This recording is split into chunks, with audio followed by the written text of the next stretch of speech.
Hello, good afternoon, and welcome to the Midday News.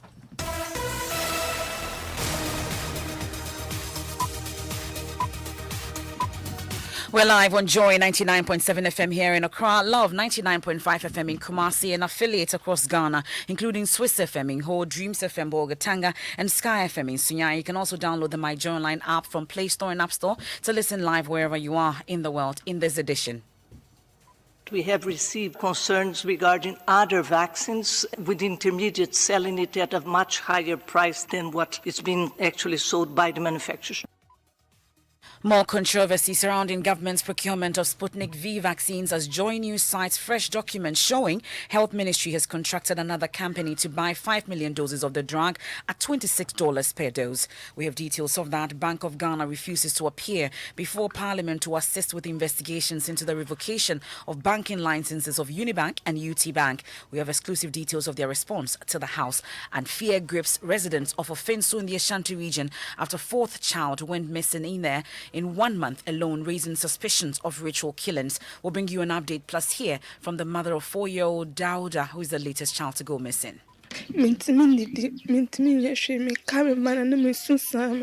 I'm miserable. I can't even eat or drink. Also in sports. Stephen Appiah is our lead pundit for the coverage of the 2020 Euros. I'm going to be telling you more about the crack team he's going to be working with when I join you in 20 minutes.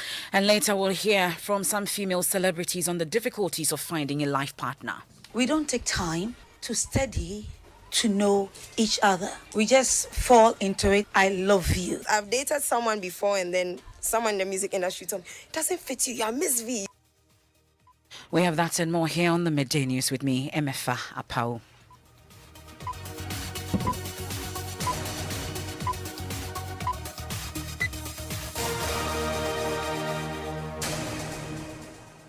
And this is your home of bold, credible, and fearless journalism. This afternoon, even before the dust settles on the raging controversy over government's procurement of the Sputnik V vaccines, Joy News is learning the Health Ministry has contracted another supplier to purchase the drugs at $26 per dose. The minority in Parliament had criticized government for contracting businessman Sheikh Ahmed Dalmouk Al Maktoum to procure 300,000 doses of the Sputnik V vaccine at a cost of $19 per dose, arguing it was a rip-off for the country.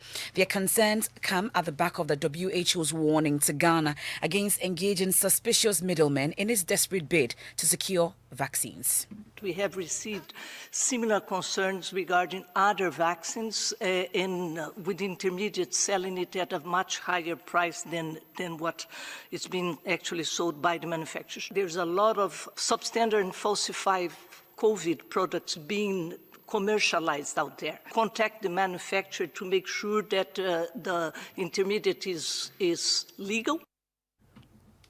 But in a statement released yesterday, the chief director of the Health Ministry said it had rather successfully negotiated downwards the price of the vaccine. Here are extracts.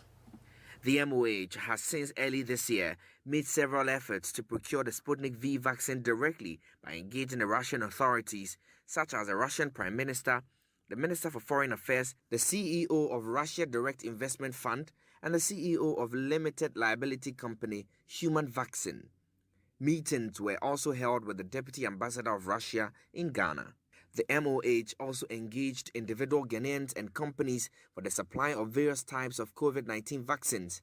Unfortunately, none of these efforts have yielded any results till date. Against the backdrop of non-response from direct channels and global shortages of the vaccine, the MOH on 9th March 2021 responded to an offer from the private office of His Highness Sheikh Ahmed Dalmouk Al Maktoum of the United Arab Emirates for the supply of a total quantity of 3.4 million doses of Sputnik V vaccines at a unit cost of $19 at a cost of $5.7 million.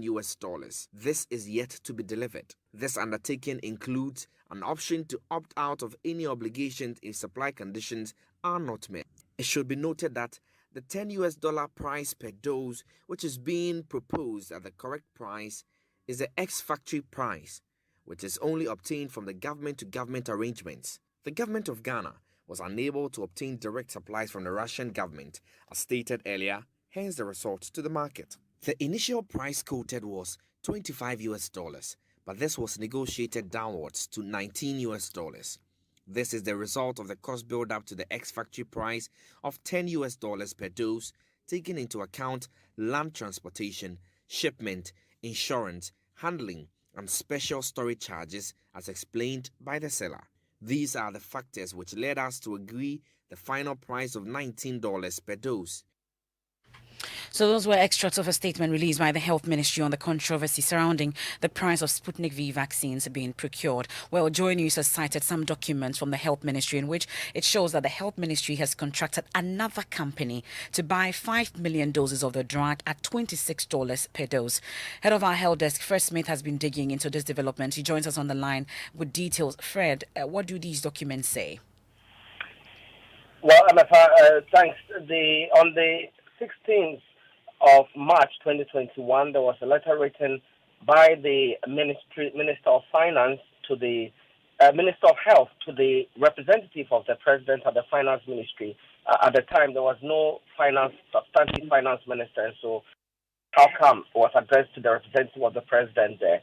And it was asking the Finance Ministry to help in raising 130,000 cedis in letters of credit to be used in the payment of COVID vaccines which were being procured through some third parties. And it's the reason why there's this is based on an agreement which was signed between the Health Ministry and a company called SL Global Limited. And the details of that agreement is that the company is to supply 5 million doses of Sputnik vaccines, and it will be delivered as 1 million doses each month until the 5th month, when we have 5 million doses for the inoculations. And this will not include transportation, freight, and other charges. And so that cost is likely to go up. And this was signed on behalf of SL Global by its managing director, Asa Kweku Akayensu, and for the Health Ministry was signed by the minister himself with the chief director of the ministry, Kwabna Bwedu Oku Afari, as witness to this. Another part of that agreement, which I have been looking at, says that none of the seller of or any of its connected persons shall be subject to any liability under this agreement or otherwise for any loss suffered by the buyer or any person whatsoever, including patients and their relatives, resulting from the use of the product. And so what this means is that if you use the product and anything happened, you could not sue the supplier in any way, MFI. These are some of the details in that agreement which we've cited. But beyond this, the Finance Ministry also wrote to the Controller and Accountant General asking for support to raise this LC, and this will represent 10% of the 130 million which is to be paid at the end of the contract delivery. Okay, so Fred, briefly then, so this is another company that the Health Ministry has engaged. This time they're buying $5 million of the drug at $26 per dose. Do we know which company this is? What exactly are the details of that? Yes, we're buying 5 million doses of the Sputnik vaccines at $26 per dose. And this company is called SL Global Limited, and it's owned by a Ghanaian, and he's called Asa Kweku Aka Ayensu, and he is the managing director for this company. Okay, that's the head of our health desk, Fred Smith. Let's head to Parliament and get the thoughts of the ranking member on Parliament Health Committee, Kwabna Minta Kando. We're grateful for your time here on the Midday News. So we've heard from the Health Ministry. We didn't have direct access to the Russian government, hence the need to resort to the market. The price we got was $25, but we're able to beat it down to $19, considering shipment, storage, and other, things that go into this. That is satisfying for you at this point? Anyway, the truth of the matter is that the response from the Ministry of Health is more even damning than their silence. Because doesn't it beat your imagination that the president of the country will come back and tell us that he was not successful in dealing with Russian government?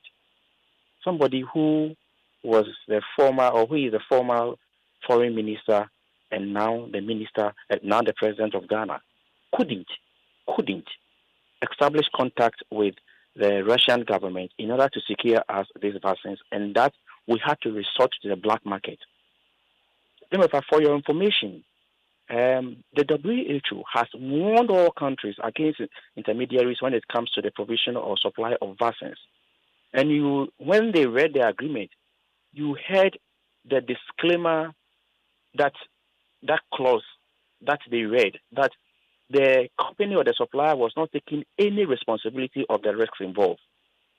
And WHO has indicated clearly that any country that deals with intermediary will, have a high risk of getting substandard vaccines.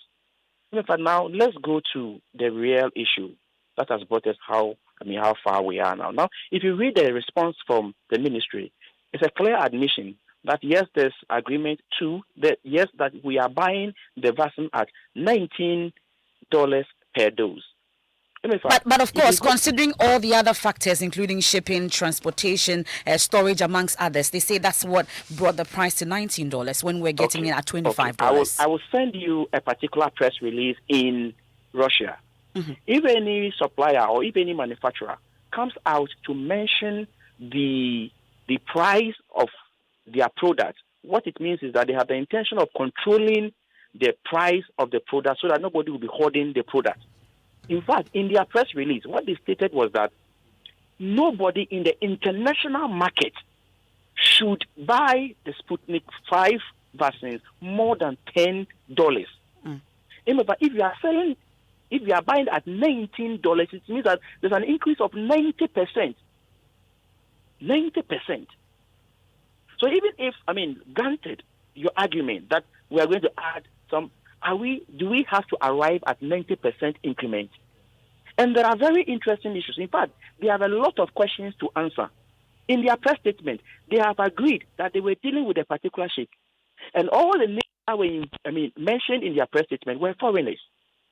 If indeed that is true, what it means is that they dealt with a foreign company. And if you do, if you sign any agreement with a foreign company, it's supposed to come back to Parliament. Unless, of course, you dubiously a vehicle in the country in order to pursue this agenda. So the question is, I sit on the Select Committee on Health. Mm-hmm. I have not seen such an agreement. Okay. I have not seen such an agreement. So there are lots of. I know a Ghanaian company that the ministry have signed an agreement with that is supposed to supply Ghana at the rate of $13 per dose. So it's not adding up. Okay. Well, there are more questions that the minority, at least the ranking member on Parliament Health Committee, is asking, and we are told that they will be addressing the press on this. But of course, the Ministry of Health statement says that government has since been committed to protecting the population by working towards achieving the thresholds of herd immunity against the disease through vaccination in accordance with WHO guidelines. We'll go on to some other stories, and the Bank of Ghana says it will not appear before Parliament to assist with investigations over the revocation of banking licenses of Unibank and UT Bank.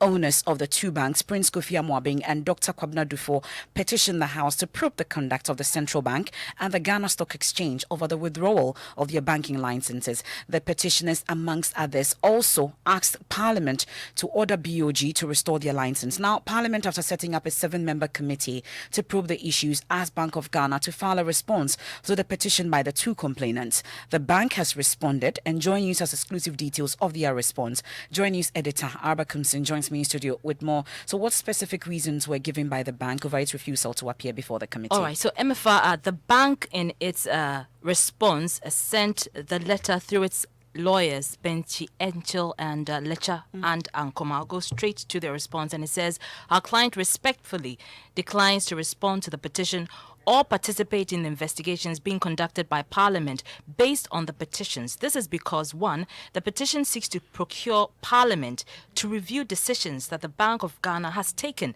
pursuant to its statutory powers under the Banks and Specialized Deposit Taking Institution Act 2016. This act provides for how persons who are aggrieved with such decisions may seek redress for their grievances, and the prescribed resolution mechanisms do not include recourse to Parliament. 2.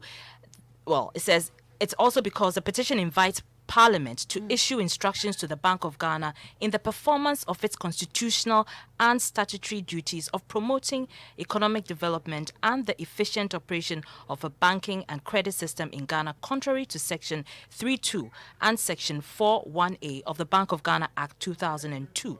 Now, it also says that this petition is based on it alleges breaches of the human rights provisions of the Constitution pursuant to Articles 1253, 33.1, 1301, and the rest. And it goes on to say that based on the foregoing, we respectfully submit that the petitions have been wrongly placed before Parliament, and therefore Parliament should decline to go into them and refer the petitioners to the proper fora. Thank you very much. That's Joy News editor Arba Kumson with the bank's response, that's the Bank of Ghana's response to the 7-member committee. Now, lawyers for founder of defunct Capital Bank, William Atuesian, have failed to comply with a court order to file some documents. So these are documents requested that he's discharged, as they say the state has failed to prove its case against him. Mr. Essien and 3 others are facing 26 counts of charges, including stealing and money laundering for the alleged roles that led to the collapse of the bank. The state has so far called 17 witnesses. Mr. Essien's lawyers on April 29 indicated to the court a desire to ask that he is discharged since they believe the witnesses failed to prove the case. Court correspondent Joseph Akable was there for us today as lawyers for Mr. Essien reviewed court's 25th May deadline to file the documents could not be complied with. Joseph, so what specific reasons accounted for this inability? Do we know? As for Mr. Essien's lawyers, the point they make is that they had some personal challenges with regards to their chamber, and so that is what accounted for their inability to meet those deadlines. And so it's not anything that is related to the clients or the court in terms of getting court records, but simply because of issues at the chamber. And so they give the court that reason. The other lawyers also indicated that they had the deadlines mixed up, and so that is how come they couldn't comply with that particular order. And what did the judge have to say about this? Justice Echebafo indicated that it was unfortunate, and he would have expected that within the period that they have, they should have been able to comply. But that notwithstanding, he's asked that they ensure that they file all those documents by 15th of June. In fact, Mr. Essien's lawyers, interestingly, were able to file yesterday. And so even though they were out of time and didn't comply with the order, the court said, we'll accept what had been filed yesterday. The other lawyers, 2 of them have been able to file. The one that is unable to file is supposed to file that by the 15th of June. Then afterwards, the court said on 8th July 2021, it will deliver its ruling. Now, this ruling is important because if the court approves the application, it means that Mr. Essien and the other 3 accused persons will be discharged. They will be left off the hook. On the other hand, if the court holds the view they have a case to answer, then they'll be required to tell their side of the story by calling witnesses or entering the box to explain why they should not be punished for the collapse of the banks.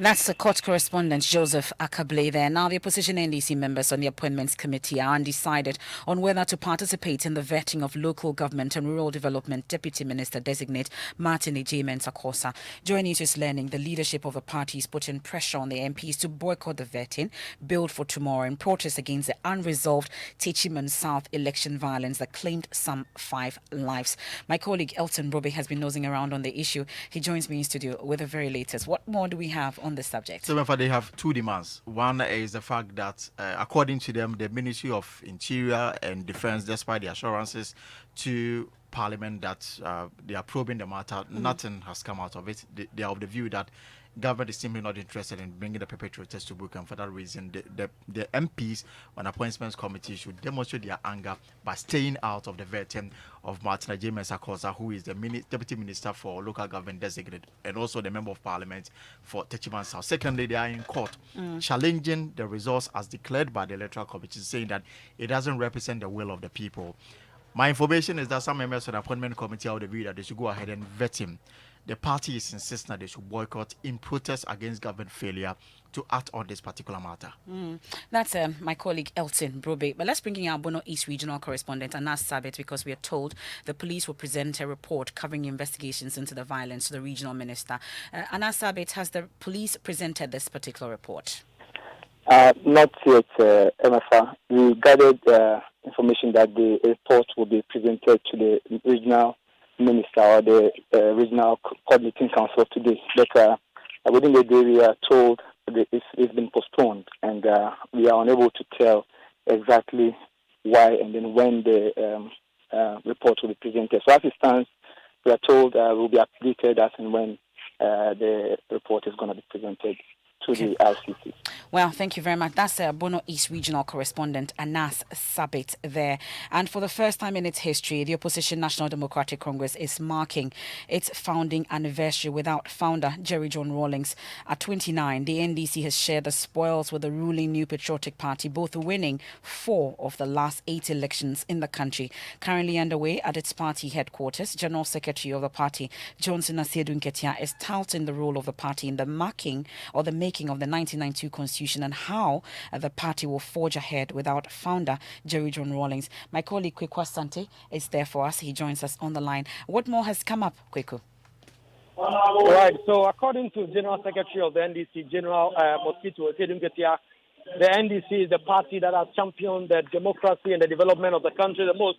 Just gone by, the running mate to 2020 flag bearer, Professor Nana Jinopoko-Adjumani has been speaking. He's urging the party to do a deeper introspection and look at what went wrong and correct the right. He's also saying that the party must ignore the mindless propaganda that has been going on against the party.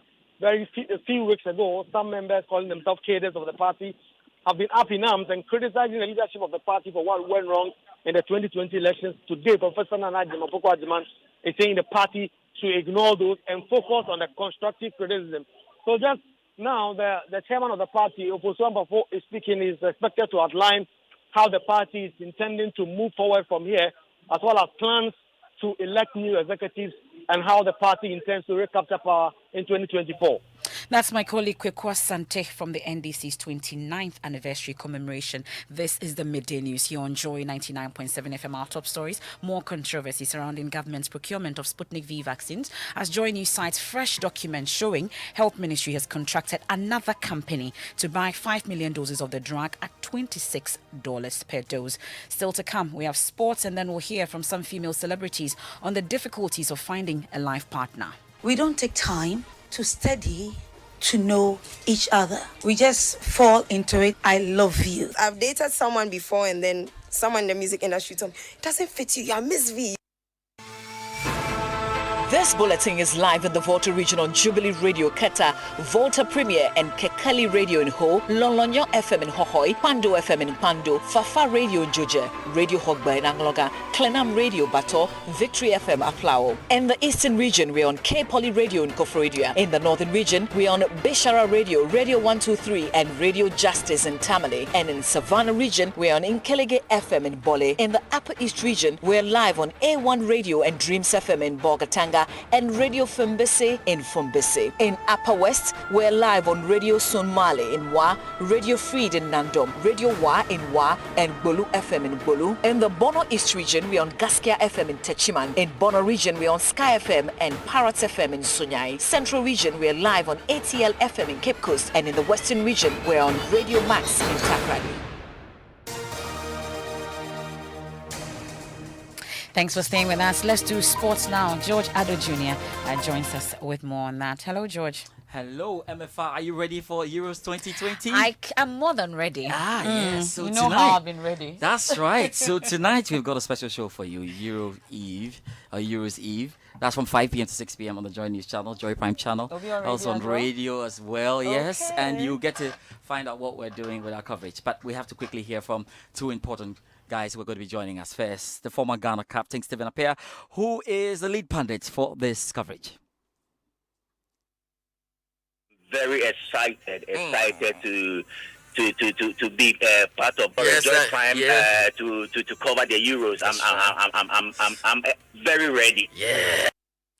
Right, we need to hear from Abdullah Awudu. He is a team lead for our Euro 2020 rights acquisition, and he's thrilled to have Stephen Appiah on board. Our team has been beefed up with Stephen Tornado Appiah and Laye Kingston, great Ghanaian players who played for years in Europe, and they'll be part of our team providing expert analysis and insights into the game. Tune in to Joy Prime, Adum TV, and our radio stations, Adum FM and Joy FM, for a brilliant coverage of the Euros. We've always done it. We're doing it again. We're ready.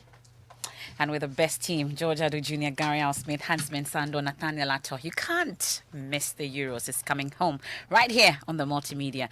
And now residents of Ofinso in the Ashanti region have been gripped by fear after a 4-year-old boy went missing barely a month after 3 other children went missing too in the region. Little Dauda Abdullah is the 4th child to have gone missing in the month of May. The 3 others were found murdered under cruel circumstances, but Dauda's mother hopes her son is still alive as police proceed with investigations.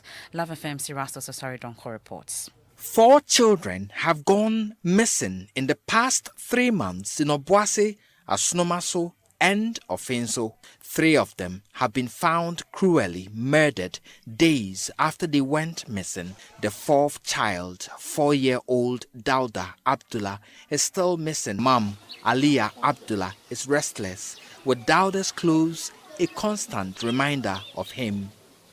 Now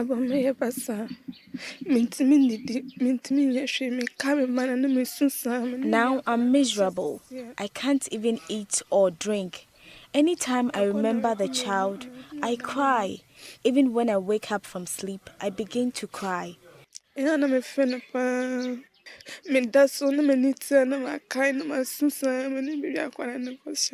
murder of a 4-year-old girl who went missing few meters from here is still fresh on her mind, but she has hopes of finding his boy alive. She seeks public assistance. I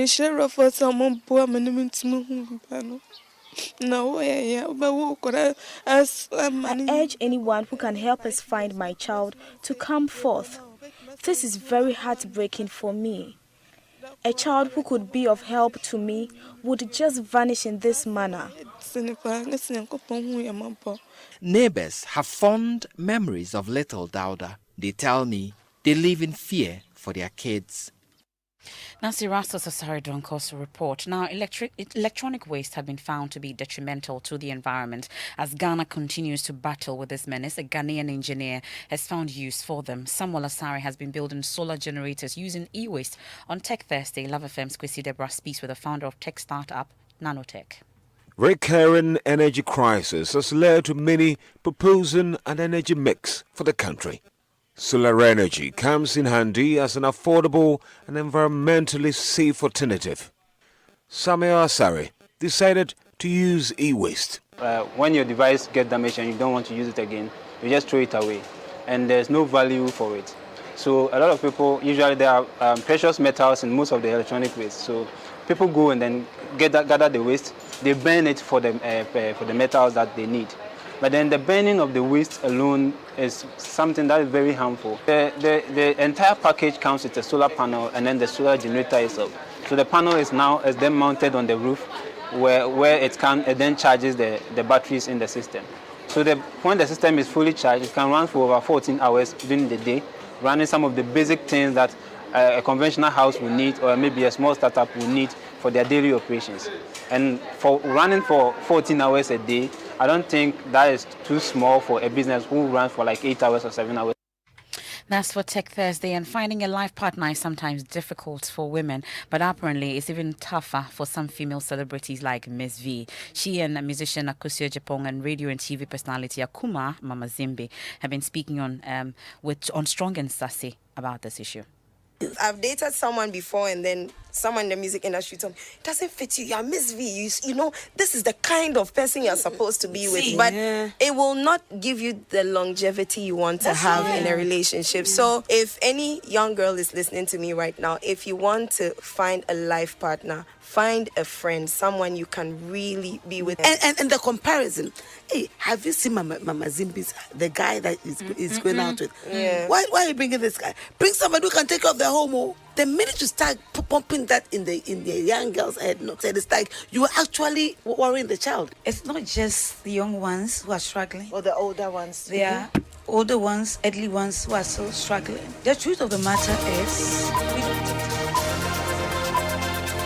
That's definitely sound advice. And that's it for the midday news here on Joy 99.7 FM. And we know that President Akufo-Addo has submitted to Parliament his list of 19 cabinet ministers, finance, trade and interior ministers. They've found their way onto that list. There's more on myjoyonline.com. Also, government is ready to pay more for Sputnik V COVID-19 vaccines, but that cannot be termed as a rip-off. That's some other stories on myjoyonline.com. BOG declines invitation to help parliamentary investigation to revocation of banking licenses. Thanks so much for your company. I am Emefa Apawu. Wisdom, episode 14, is up next on Living Word with Pastor Mensel Tabel. Please stay.